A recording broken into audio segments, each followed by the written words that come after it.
Welcome to the Black Jedi, the blackest Star Wars show in the galaxy, where we highlight the black voices of Star Wars because even in the light, there is darkness. We have to confront the best Star Wars movie set to release this upcoming few years, announced at the Star Wars Celebration, Heir to the Empire, directed by none other than the illustrious Dave Filoni and Jon Favreau.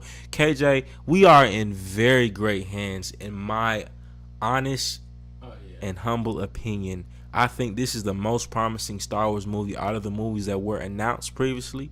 And if you're not familiar, there we have a Rey movie on the way, and we have a movie of Dawn of the Jedi. But this one, I think, will most definitely reach its completion.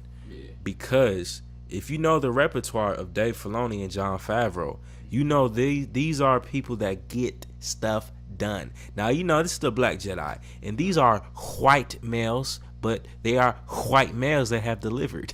You feel me? Nice. Dave Filoni is basically George Lucas 2.0. And if we're being honest, George Lucas is a white male too. And that's not even just be honest, that's just stating the facts. So a franchise that we've grown to know and love was executed. And yeah, there's going to be blind spots for sure. But these two have had a history of executing on some proper Star Wars media. So I'm excited, to say the least, about what will come forth for this Heir to the Empire series. KJ, what is Heir to the Empire even about for the people? So essentially, we have like multiple articles. In specific, this one's just by CBR.com. It's by Leon Miller. Shout out to Leon Miller. Shout out Leon Miller. So title of it is Heir to the Empire, rumored to be Dave Filoni's Star Wars movie. I mean, that movie title might change. You know, who knows? Basically, it's just a rumor. Claims that Dave Filoni untitled Star Wars crossover film is an adaptation of the beloved 1991 novel Heir to the Empire. So, this rumor comes from My Time to Shine Hello, a Twitter user. Pretty much tracked the record when it comes to Star Wars scoops. If you guys know that, let me know in the comment section or anything like that about this My Time to Shine Hello. But it basically just claims that Filoni is yet unnamed big screen project is titled Heir to the Empire, and it just tributes to the 1991 Star Wars Legends novel. That name essentially is just pits the fledgling New Republic against the Imperial Remnant led by Grand Admiral Thrawn, of course. However, as Lucasfilm is yet to officially confirm that Filoni's Star Wars movie is indeed, Heir to the Empire adaptation, pretty much you should just take it with a grain of salt for right now. But in a sense, that's pretty much what the callback is coming from, is why they're having like Emperor Thrawn, because he was in Star Wars Rebels and pretty much in that time frame, or a little bit past that time frame. So, just like with me and Rome, we're just discussing about how they're tying all of these live action films together, from Ahsoka to Ezra, from Dave Filoni to Darth Maul to, Sabine, and, all these different characters. That's kind of just like what they set up to do, kind of really Marvel-esque, how they have all these different movies to set up to that big grand finale, like, saying Endgame and like Infinity War. Infinity War is probably the best one in my opinion. But anyways, yeah, most definitely, yeah. Pretty much that's just kind of what we got going on. This one, in my opinion, will probably be executed the best out of the three that got announced. In my opinion, I think it will, just because definitely Dave Filoni following George Lucas's footsteps, the originator, the man himself. So not only that, Dave Filoni and Jon Favreau, they've already had their hands on Ahsoka. The Clone Wars, the TV series, Mandalorian. Those are very notable TV shows that people really enjoy and watch. I believe Tales of the Jedi too, and that's like one of the newer ones that people really enjoyed. So I think this one will probably be the one that is executed well. Not only executed well, but actually come out Not executed well, but executed. At all. Period. You feel me? So yeah, man. It's gonna be a good one. You know, I think it's gonna be a good one. I mean, like you don't even have to show Darth Vader or Emperor Palpatine. In my opinion, like even if you did, like that'd be cool too. But you know, there's gonna be like a lot of highlights from Din Djarin and like Grogu and Bo-Katan. You know, you're gonna see a lot of those characters that you kind of are invested in, and seeing that culmination. Like it's gonna be a good movie. I don't know what if they're gonna make like another follow up movie to it. Maybe not. I don't know. Probably after the other series kind of have their seasons, their respective seasons, I would imagine. Because if everybody's coalescing in this series, then... And here's my only drawback, though, I would say, personally. Yeah. And I think I discussed this last time when we talked about it. Are they going to be doing too much and trying to fit too much in? Because that's a lot to do within... Yeah. I don't know how long the runtime will be for the movie. 3-hour movie. Yeah, if it's longer, potentially, but you got to think, even movies such as, if we're gonna parallel to Marvel, they spent movies worth of character development on these certain characters to raise the stakes. So once you got into Iron Man crossing paths with Captain America, crossing paths with all the Guardians of the Galaxy, like all that was set up really well. Do we have enough setup, especially if Ahsoka's like, we have a lot of background for a character, but not from the live action really. Right. Like the live action series won't. Well, it might be out for a while. I don't know when this movie's set to release, so that's another great point. But probably not. I think it's years.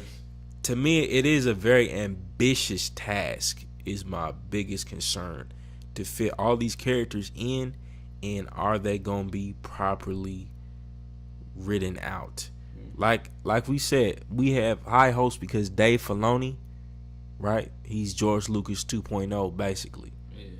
But that's still a lot to do in one movie, and these characters still have a lot of development to happen. Yeah. It's a tall task. So honestly, I'm rooting for you though. I can't lie, I'm rooting for you. I believe if I want anybody to do this, I think it should be Dave Filoni, without a shadow of a doubt. Right. But just be cautious. It's a lot to do in one movie. No, it is. It is a lot to do. It's a tall task to ask for. Luckily, he has like experience with these characters and such. It's going to be interesting to see, like, I guess, like, casuals, like, are they invested to know enough about the movie? Like, about these characters? Like, did people buy into Disney Plus and, like, in these characters, like, do they know? I mean, I'm quite sure probably some people do, but I don't know. I'm just kind of curious. You guys say, well, if the Mandalorian is involved in it, then I think, because that's the main buy-in from people, was Baby Yoda and the Mando. People love the Baby Yoda. It's like a universal new Star Wars symbol for this upcoming generation. Is Grogu is actually the proper name, but we still go with Baby Yoda because that's what everybody identified him as off rip. So Baby Yoda took the world by storm. So him being in a movie, I think, will attract the most viewership. So it's the smartest move probably that they could do with a movie if they did anything. At the same time, also, I will say this. The Empire is also kind of a imprint when you think about Star Wars. The word Empire is they're attached to it, right?